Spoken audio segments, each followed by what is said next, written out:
paz. Deu para entender o que Paulo está dizendo? Paulo não está falando para as pessoas se separarem, pelo contrário.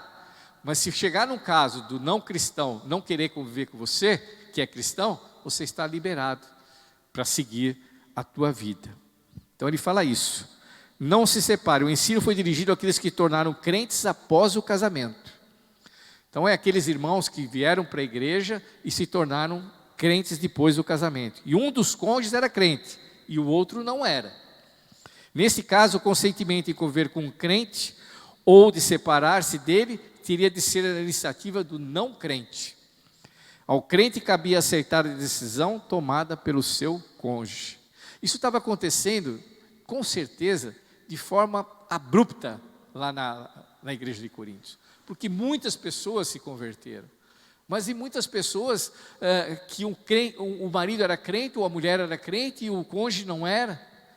Então existia essa discordância, o que fazer? O meu marido não aceita mais viver comigo porque eu me tornei cristã. O que eu vou fazer? Eu vou ser condenada, eu estou em pecado agora, eu não vou poder me separar dele, vou ter que viver o resto da vida com ele? Não. Você estaria liberta de viver nessa condição, é o que Paulo está dizendo aqui. Porque tem que ter paz no lar em que você vive. Tá? Que mais? Ele fala aqui com respeito aos filhos. Se você está num cônjuge incrédulo, ou o marido ou a mulher não são crentes, um deles não é crente, havia uma grande vantagem em o crente permanecer com o seu cônjuge incrédulo. Por quê? A sua presença exerceria uma influência santificadora. A mulher sábia edifica o seu lar, e o homem santo também edifica o seu lar. A mulher tem um homem que tem uma vida santificada, se ela não é cristã, ela pode falar, opa, mas esse homem ele tem um tratamento diferenciado. Ele me trata, se ele tem uma vida realmente santificada, ele me trata de forma diferenciada daqueles que não são cristãos. E isso pode ser bênção para a sua vida. Da mesma forma, os filhos que vivem num lar desses são abençoados e são santificados, né? Estarão em posição de privilégio. Tanto aquele homem, por exemplo, que não é cristão, ou a mulher que não é cristã, como seus filhos, por viverem com uma pessoa que é santificada dentro de casa. Daí, irmãos, nós podemos trazer isso à luz do Evangelho. O Evangelho diz que nós somos luz no meio das trevas. E uma pessoa na casa que tem Cristo no seu coração, ela pode se transformar todo aquele ambiente. E as pessoas, ao verem essa mudança de ambiente, podem se tornar também cristãs. Aliás, essa é a tendência e é esse o que Cristo espera de cada um de nós. Que sejamos luzeiros, que sejamos luz no mundo em trevas. Então, num lar onde que, por exemplo, uma das pessoas não é cristã e uma delas ela tem que ser luz nesse lugar. Ela está representando a presença de Cristo. Se Cristo vive em nós, como diz a palavra de Deus, o Espírito Santo está dentro de nós, essa pessoa pode ser tocada pelo Espírito de Deus. Essa pessoa pode ser transformada. Nós temos que lembrar que quem transforma, que quem converte, não somos nós. Quem converte é uma ação do Espírito Santo, mas através de nós. Através da unção que o Senhor coloca dentro de nós, nós somos templo do Espírito. E a atuação do Espírito na nossa vida transforma a vida das pessoas ao nosso redor. Amém? Então aqui no item C, para nós finalizarmos aqui já a lição, no item 2C fala assim, quando o cônjuge incrédulo rompe o vínculo do casamento. Se o cônjuge incrédulo preferisse a separação ou o divórcio, o crente deve aceitar. Certamente depois de ter feito o possível de impedir a separação. Não é de primeira que você vai aceitar a separação. Mas se não existe mais meio de conviver como casal, não tem outra forma. O que o apóstolo Paulo fala é que você não pode viver num lar em guerra o tempo todo. E que aquela mulher que tem o seu marido que não é crente, ela tinha o direito, se ele não queria mais viver com ela tinha o direito de se separar. Tá? Ou o homem, da mesma forma. O cônjuge crente não fica sujeito à escravidão, à servidão. Se ele fosse obrigar com alguém que não quisesse viver com ele, é como se nós fôssemos escravos, né? Somos obrigados a viver com alguém que nós não queremos. E isso o Senhor não nos chamou para nós vivermos em servidão. Pelo contrário, Ele nos libertou. Somos livres. Hoje somos servos somente do Senhor. Só a Ele que nos submetemos como servos, não a outras pessoas, né? Muito bem. Há duas interpretações para essa palavra, né? Para essas palavras do apóstolo Paulo.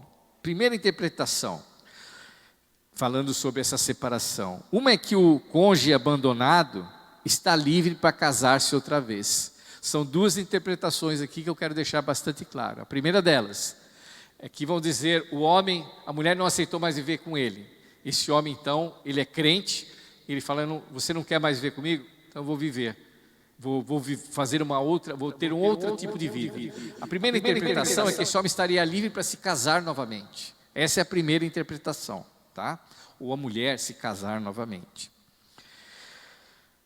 Porque ele foi abandonado pelo seu parceiro incrédulo.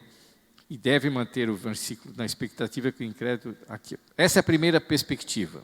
Ele está livre para casar-se outra vez. A segunda perspectiva, a segunda interpretação, é que o cônjuge crente, mesmo quando abandonado por seu parceiro incrédulo, deve manter o vínculo do casamento, na expectativa de que o incrédulo se converta e haja condições para reconciliação.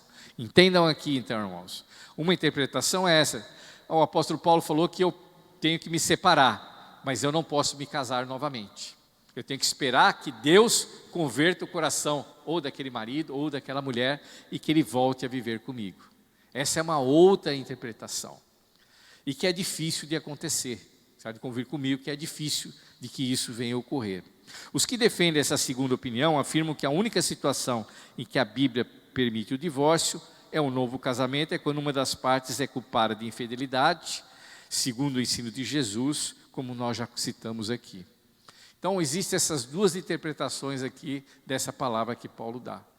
Paulo fala que a pessoa estaria livre, alguns interpretam que estariam livres para se casar, e outros interpretam que elas estariam livres de viverem juntos, mas não podiam se casar, esperando que Deus converta o coração daquele cônjuge incrédulo. Deu para entender? São as duas interpretações que existem. Parece-nos que do ponto de vista das Escrituras, o vínculo matrimonial pode ser dissolvido, então, de que maneira? Romanos capítulo 7, versículo 2, frisa que nós estamos desvinculados do nosso casamento quando um dos cônjuges morre. Morte. O segundo, como está lá em Mateus capítulo 19, que nós lemos no versículo 9, é quando existe infidelidade, existe adultério.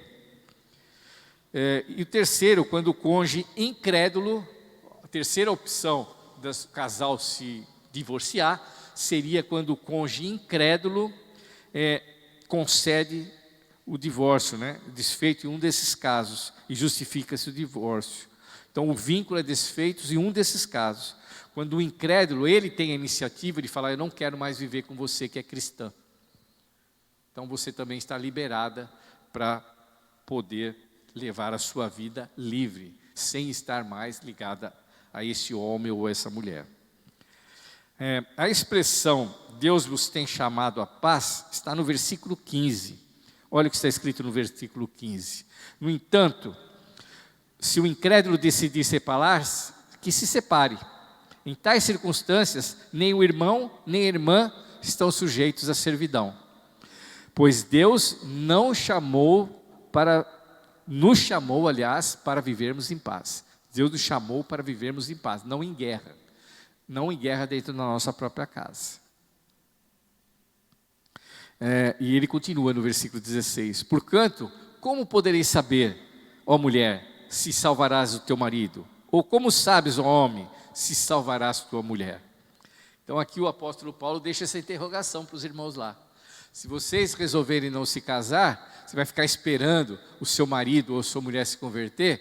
Você sabe se isso vai acontecer ainda? Pode ser que sim e pode ser que não. Então as pessoas estariam livres para contrair um novo casamento. São essas as recomendações paulinas. Deus tem chamado à paz. Se referia a todo o tratamento dado aos casamentos entre crentes e incrédulos. Em alguns casos, isso significava conviver com um cônjuge incrédulo. Em outros casos, não se opor à separação proposta por ele, pois seria incerto que pudesse vir a salvar-se. Então, são essas, irmãos, a recomendação, são essas as respostas que o apóstolo Paulo deu para aqueles irmãos que escreveram aquela carta, falando para que Paulo esclarecesse como é que eles tinham que se comportar com relação ao casamento e ao celibato. Então Paulo escreve essa resposta através de uma carta, para poder esclarecer, para poder liberar as pessoas, para que eles possam viver uma vida em santidade, sem estar com medo de pecar. Talvez existissem muitas mulheres ali oprimidas, ou maridos desgostosos por estar convivendo com uma pessoa incrédula e não tendo paz no seu casamento. O que eles tinham que fazer? Então Paulo esclarece isso.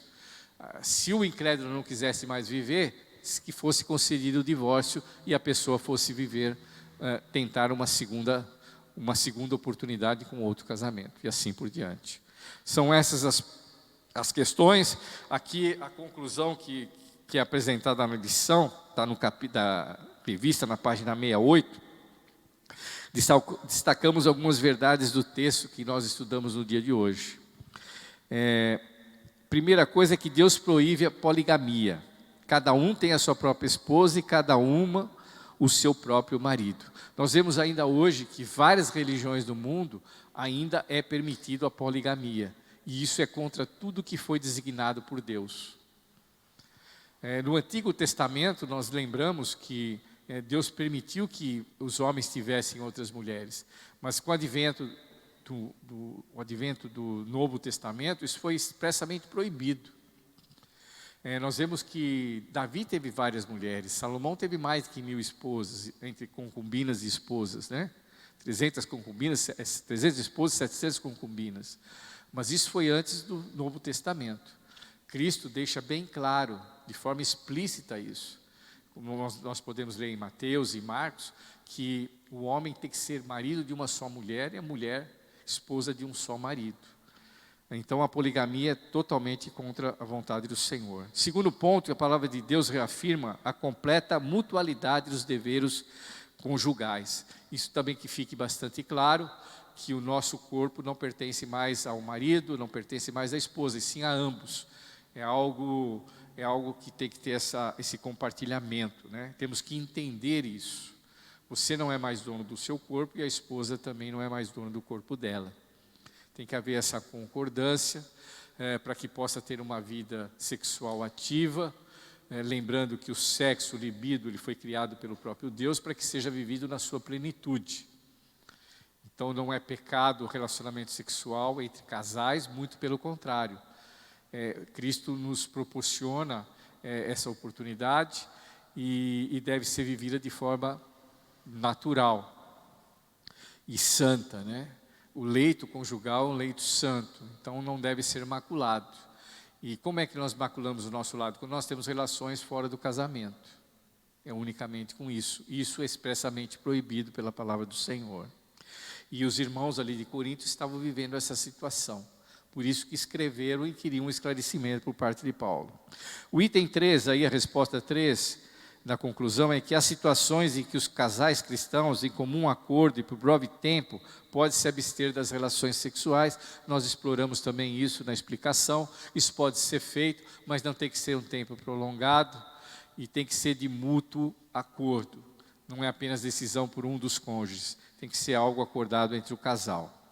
Os casais cristãos devem ser cientes da atividade de Satanás na área das suas relações sexuais. É isso que os irmãos de Corinto estavam totalmente confusos e agindo de forma errônea. Eles estavam fazendo relações sexuais tendo relações sexuais fora do casamento, e isso, logicamente, sob a ação de Satanás. Outro ponto esclarecido por Paulo nessa carta é que o celibato não é um pecado. Então as pessoas não são obrigadas a se casar. Ninguém é obrigado a se casar. Paulo não obriga ninguém, Cristo não obriga ninguém. e pode ser vivido o celibato em casos especiais, até desejável para uma dedicação exclusiva da vida do Senhor. Mas não é algo que vamos dizer assim, imposto pela religião, por Paulo, ou seja, pelo próprio Cristo. Pelo contrário. E o divórcio de crentes casados com não crentes precisa ser considerado de uma perspectiva diferente do divórcio quando os cônjuges são crentes. Então aqui, irmãos, se ambos são crentes, ambos são convertidos, nós temos que ter em mente que o casamento é eterno, ele não deve ser desfeito. Foi essa a ordenança que Cristo nos deixou. Se ambos são cristãos, se ambos são tementes a Deus, o homem e a mulher, eles têm que ter consciência que eles têm que viver uma vida eterna juntos, até que a morte os separe. Foi isso que o casamento foi instituído, até que a morte os separe. Amém? É uma carta simples, é uma carta extremamente simples, mas que respostas àquelas irmãos que estavam vivendo uma forma impura dentro da igreja de Corinto. E aqueles cristãos estavam indignados de ver aqueles outros irmãos vivendo assim, e se dizendo cristãos. E eles apelam a Paulo, porque Paulo foi o primeiro pastor deles. Paulo era aquele que eles confiavam para que viesse essa resposta. A igreja de Coríntios, quando nós estudamos esse livro, nós vemos que ela tinha todos os dons do Espírito Santo. Mas eles usavam os dons de maneira equivocada.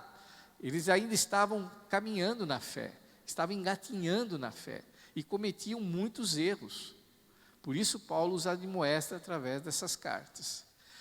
Então eu acho que essas cartas sobre o matrimônio e o celibato, ela foi escrita para aquela época, naquele contexto que viviam as pessoas, mas que são válidas até os dias de hoje para nós também. Ela foi dirigida para os irmãos de Corinto, porque eles estavam vivendo nessa vida pecaminosa, mas ela serve de orientação para nós também. Onde Paulo confirma o casamento com respeito à eternidade do casamento, assim como Cristo falou que deveria ser o casamento entre as pessoas, algo que não poderia ser desfeito, a não ser por um caso de infidelidade ou morte. Amém, irmãos? Eu espero que vocês tenham entendido a lição. Pode falar? Está passando ali. Se tiver alguém querendo fazer alguma pergunta aqui na igreja, ou através do próprio vídeo que o Nani está passando, vocês podem fazer o questionamento. Nós estamos aqui, se eu puder responder, será um prazer. Amém? Alguns dos irmãos que estão presentes aqui querem fazer tem alguma dúvida, eu posso esclarecer, ou alguém escrevendo, está ao vivo aí, vocês podem participar.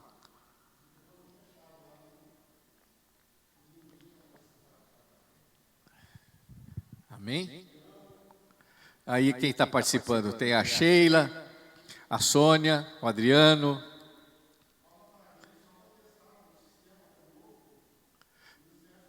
Se alguém quiser fazer uma pergunta para nós testarmos o sistema, você fique à vontade, só para que a gente possa testar aí o sistema. Adriano, você quer fazer alguma pergunta, só para a gente testar? É só ligar o microfone aí e falar. Ou qualquer um de vocês, a Sônia, seja lá quem for. Seria importante para nós testarmos o equipamento. Não tem? Então tá. Então vamos ficar de pé. Nós da igreja, nós vamos dar um encerramento, vamos orar, agradecemos aos irmãos que estão aqui nos assistindo, que estão aqui participando conosco também. Espero que tenha sido elucidativa a aula. Pode acender a luz, por favor, Theo, para que nós possamos orar, possamos agradecer a Deus. Sempre é uma oportunidade que o Senhor nos dá de aprendermos a palavra dEle. Que você possa aplicar isso. O seu casamento, ele foi idealizado por Deus e ele é para ser eterno. Então faça bom uso dele.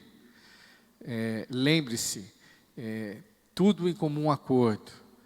Tudo em comum acordo com o seu cônjuge.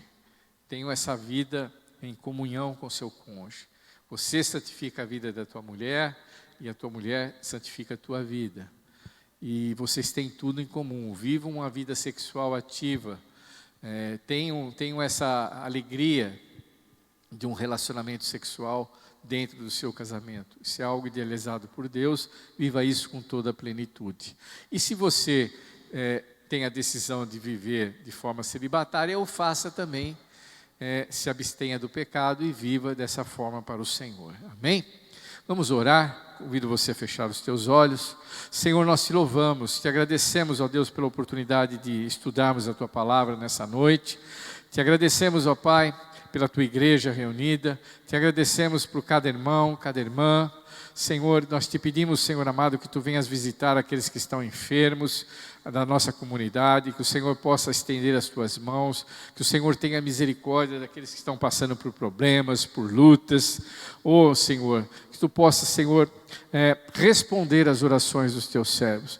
Não olha, Senhor, para o nosso pecado, para a nossa pequenez, mas, Senhor, para a tua misericórdia, que é renovada a cada manhã sobre as nossas vidas. Perdoa, Senhor, os nossos pecados. Perdoa, Senhor, e aceita, Senhor, a oração. Senhor, ouve a nossa oração. Inclina os teus ouvidos, Senhor.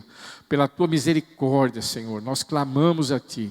Tu és o nosso Deus, o único a quem nós temos a quem recorrer. E nós não queremos outro, não precisamos de outro, porque tu és onipotente, tu és onipresente e tu conheces todas as coisas. Tu és onisciente, tu sondas os nossos corações. Tu sabes aquilo que nos aflige, aquilo que tira a nossa paz. O Senhor conhece o que vai dentro da nossa alma. Por isso, Senhor, visite cada um dos irmãos nessa noite. Senhor, abençoa a tua igreja. Senhor, que domingo nós possamos estar aqui novamente para ouvir a tua palavra, para adorar o teu nome, para louvar o seu nome, enfim, Senhor, para te bendizer, para participar da tua ceia. Ó Deus, prepara o culto de domingo, Senhor, nós já oramos desde já. Abençoa, Senhor, a tua igreja. É o que nós pedimos e te agradecemos em nome de Jesus. Amém. Que Deus nos abençoe, que dê um resto de semana abençoado a cada um de vocês. Fique com Deus. Amém.